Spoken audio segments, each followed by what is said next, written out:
Représentant la Lorraine lors de l'élection de Miss France 1998 sur TF1, Sophie Thalmann avait été sacrée plus belle femme de France à l'issue de cette cérémonie. Comme beaucoup d'autres reines de beauté le feront après elle, sa reconversion professionnelle est passée par le petit écran.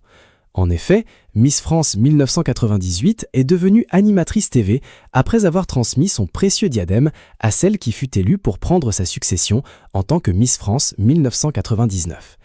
Sophie Thalmann est ainsi devenue l'un des visages récurrents de TF1, où elle a notamment officié au sein du célèbre magazine dominical baptisé Téléfoot.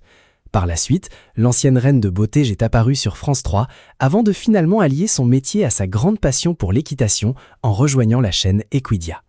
Côté vie privée, Sophie Thalmann s'est mariée en 2006 avec le jockey professionnel belge Christophe Soumillon.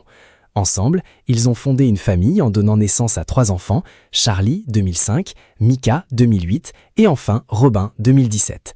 Au départ du célèbre prix de l'Arc de Triomphe en 2024, l'époux de l'ancienne Miss France s'était confié sur son quotidien de jockey professionnel dans les colonnes du JDD. On s'entraîne au quotidien pour travailler le cardio, le gainage et les assouplissements. Monter un cheval de 450 kg demande des efforts physiques intenses. Si on veut que le mental suive, il faut se sentir fort. Comme n'importe quel sportif de haut niveau, on a des séances de préparation en fonction des échéances.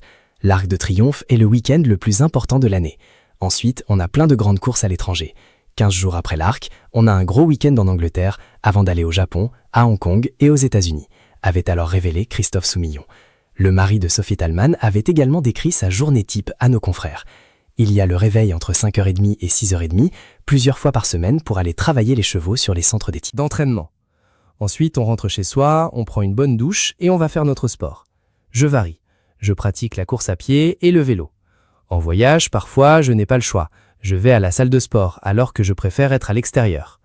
J'adore par exemple faire des séances en haute altitude à la montagne pour avoir des globules rouges dans le sang.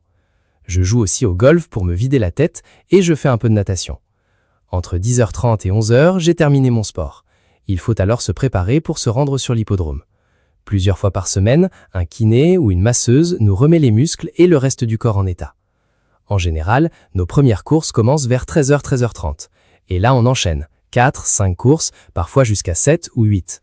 On imagine que c'est très intense physiquement et nerveusement, avait-il notamment indiqué.